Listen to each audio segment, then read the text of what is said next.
మహాగణాధిపతయే నమః. ఓం గురుభ్యో నమః. ఓం శ్రీమాత్రే నమః.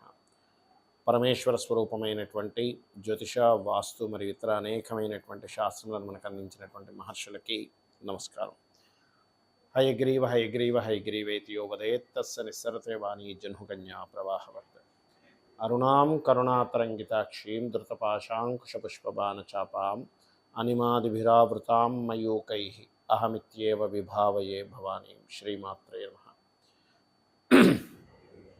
ప్రేక్షకులకి ఆ లలితాంబిక అమ్మవారి యొక్క అనుగ్రహం పరిపూర్ణంగా కలగాలని మనస్ఫూర్తిగా కోరుకుంటూ మనం ఈరోజు చెప్పుకోబోయేటువంటి టాపిక్ ఏమిటంటే, ఒక్కొక్క జాతకుడు ఒక్కొక్క విషయం వల్ల ఎఫెక్ట్ అవుతూ ఉంటాడు అతని లైఫ్లో. కొంతమందికి బ్లాక్ మ్యాజిక్ వల్ల కానివ్వండి, లేనట్లయితే కొంతమంది దృష్టి దోషం వల్ల కానివ్వండి, లేనట్లయితే మరి కొంతమందికి వాళ్ళ జన్మజాతకంలో ఉన్నటువంటి మహాదశ అనుకూలించకపోవడం వల్ల కానివ్వండి, వాళ్ళు పూర్వజన్మలో చేసుకునేటువంటి కర్మ వల్ల జరుగుతూ ఉంటాయి ఇవన్నీ కూడా.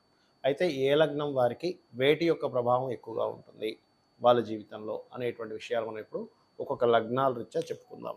అదేవిధంగా వారికి కొంతమందికి జాతకం ఉండదు, మరి అలాంటి వాళ్ళు ఏ ఉపాసన చేసుకుంటే దాని నుంచి బయటపడతారు.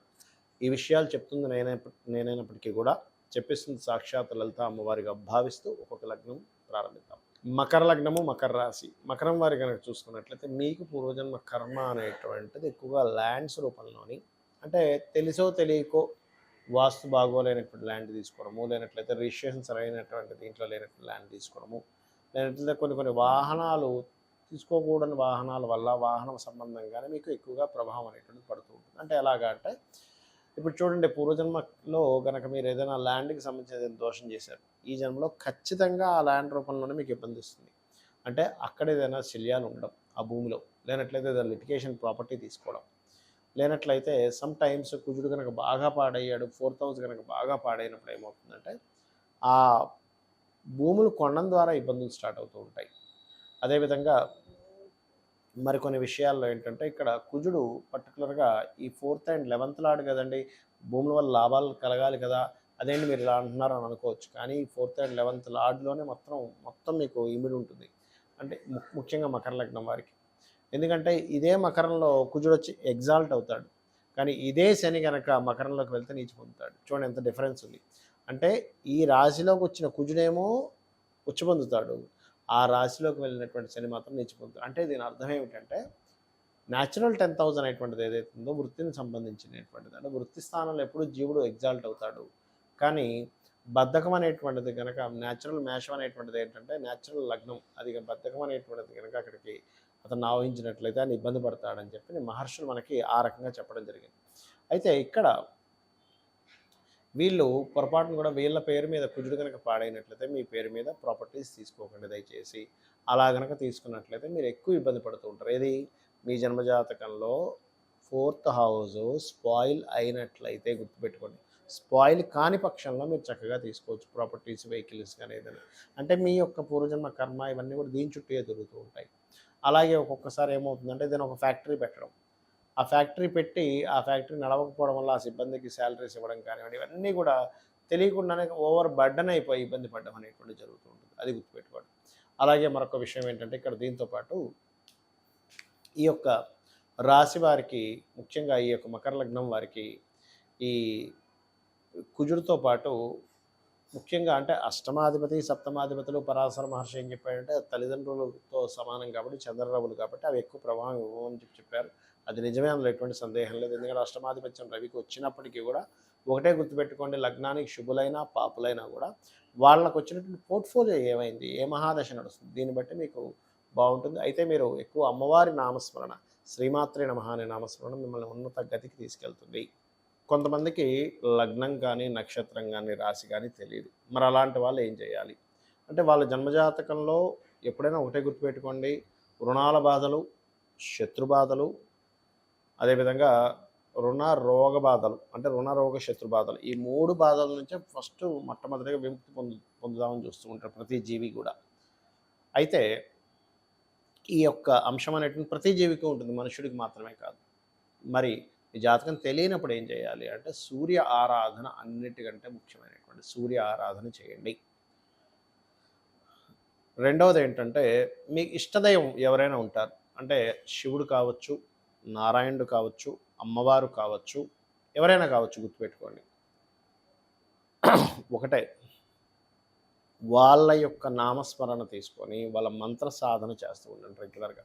అంటే వారి యొక్క నామాన్ని తీసుకొని ఓం నమో నారాయణాయ, విష్ణువుని కనుక మీరు ఇష్టపడుతూ ఉన్నట్లయితే, లేదంటే ఓం నమ శివాయ, ఓం శ్రీమాత్రే నమ, లేదా ఓం స్కందాయ నమ, ఓం మహాగణాధిపతయ నమ, అంటే మీ ఇష్టదైవాన్ని ఏదైనా తీసుకొని దానికి ముందు ఓము, లాస్ట్లో నమః కలుపుకొని చేసుకోండి రోజు. ఇది మీకు ఈ మంత్రం ద్వారా ఏమవుతుంది అంటే, మీకు అసలు ఇష్టదైవం అనేది ఎందుకు ఏర్పడుతుంది? పాస్ట్ లైఫ్లో మీరు చేసినటువంటి సాధన ఏదైతే ఉందో ఆ సాధన ఈ యొక్క లైఫ్లో ఈ రూపంలో వస్తుంది. అంటే మీకు అది ఆ స్ఫురణ వస్తుంది, నాకు ఈ దైవం అంటే ఇష్టం అనేటువంటిది. అదేవిధంగా కొన్నిసార్లు జాతక దోషం ఉండదు. ఒక్కొక్కసారి ఏమవుతుందంటే మీరు వెళ్ళినటువంటి ఇంటి దోషం వల్ల అవుతూ ఉంటుంది. అంటే మీరు బాగా అబ్జర్వ్ చేసి ఈ ఇంటికి వెళ్ళినప్పటి నుంచే నాకు ఇలా జరుగుతుంది అని అనుకున్నప్పుడు మాత్రం మీరు తక్షణమే ఆ ఇల్లు ఖాళీ చేసి ఇంకో ఇంటికి వెళ్ళి మారిపోండి. లేదండి మాది సొంత ఇల్లు అండి, సొంత ఇల్లు అయినా సరే ఇంకా ఈ ప్రాబ్లం ఇట్లాగే ఉంటుందా, మేము మార్చుకోలేమా అంటే, ఖచ్చితంగా సొంత ఇల్లు అయినప్పుడు మీరు వాస్తు చూపించుకొని మీరు మార్చుకోవచ్చు.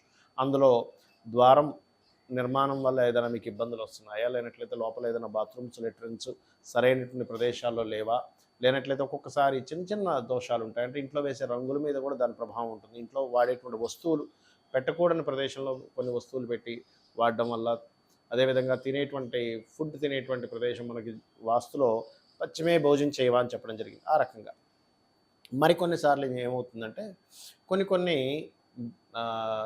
నెగటివ్ ఎనర్జీస్ మనకు తెలియకుండా మనం వాటిని కనెక్ట్ అవుతూ ఉంటాం. అంటే అలాగా ఎవరో మంత్రించినటువంటి కొన్ని పదార్థాలని రోడ్ల మీద వేయడమో ఇట్లాంటివి చేస్తూ ఉంటారు. అలాంటప్పుడు వాటి యొక్క నెగటివ్ ఎనర్జీ ప్రభావం పడడం కానీ, లేనట్లయితే ఒక్కోసారి పితృదేవతలకి చేసుకోకపోవడం వల్ల, అంటే మీ యొక్క పూర్వీకులకి చేయవలసినటువంటిది ఏదైనా చేయకపోయినా కూడా వాళ్ళ యొక్క ఆత్మ సరైనటువంటి దీంట్లో, అంటే వాళ్ళ సోల్స్ బాధపడుతుండడం వల్ల అది ఫ్యామిలీస్ మీద ఉంటుంది.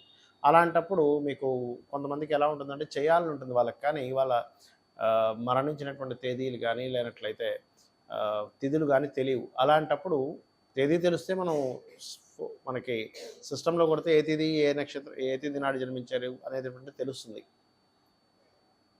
అలా కూడా తెలియనటువంటి వారు కనీసం అమావాస్య నాడు వారి పేరు మీద స్వయం పాకం ఇవ్వండి, గుర్తుపెట్టుకోండి. అలాగే మరొక విషయం ఏంటంటే, ఇక్కడ చూసుకున్నట్లయితే ఈ మరి కొంతమందికి ఎవరో ఏదో చేశారు అనేటువంటి ఒక అపోహ కానివ్వండి, ఒక్కొక్కసారి ఊహించుకుంటారు, ఎవరో మాకేదో బ్లాక్ మ్యాజిక్ చేశారు, మా చుట్టాల్లో ఎవరో మా మీద ఏదో ప్రయోగం చేశారు. 99% ఆఫ్ కేసెస్లో అసలు అట్లాంటివి జరగవు. ఊహించుకోవడం ఎక్కువగా ఉంటుంది. లేదండి నిజంగానే అవతల వాళ్ళు అట్లాంటివి చేస్తున్నారు అని అనుకున్నప్పుడు సున్నాల పన్నం అని ఒకటి ఉంటుంది. మీరు యూట్యూబ్లో కొడితే వస్తుంది. సున్నాల పన్నాన్ని కనుక మీరు ఇంట్లో ప్లే చేసిన అట్లాంటి ఏమైనా దుష్టశక్తులు, అట్లాంటి నెగిటివ్ ఎనర్జీస్ ఉంటే తొలగిపోవడం జరుగుతుంది. అయితే సర్వసాధారణంగా మనకి నిజంగా వచ్చే నెగిటివ్ ఎనర్జీస్ కంటే మనంతట మనం ఎక్కువగా క్రియేట్ చేసుకుంటూ ఉంటాం. మన ఆలోచన విధానంతో, మన యొక్క అనవసరమైన నెగిటివ్ ఫీలింగ్స్తో, నెగిటివ్ రిలేటెడ్ సంబంధించిన దాంతో అనవసరంగా క్రియేట్ చేసుకొని అనవసరంగా ఆ రకంగా మనం దాన్ని పాడు చేసుకుంటూ ఉంటాం. కాబట్టి ఈ యొక్క విషయాల్లో ఇటువంటివి మీరు మెయిన్గా చేస్తూ ఉండండి. అదేవిధంగా మరొక విషయం ఏంటంటే, ఇక్కడ గమనించుకున్నట్లయితే వీటితో పాటు ఇక్కడ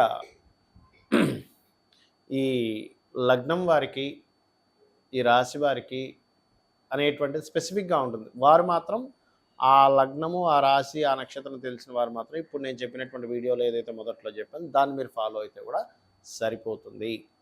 ఇక కొన్నిసార్లు ఏమవుతుందంటే దశ బాగోదు, అంటే మహాదశ మారినప్పటి నుంచి ఇబ్బంది వస్తుంది. అలాంటప్పుడు ఆ మహాదశ నాదుడికి వెళ్ళి మీరు ఆ గ్రహానికి చక్కగా మీరు దీపారాధన చేయడము, లేనట్లయితే ఆ గ్రహం సంబంధించిన దానం ఇవ్వడం చేయండి.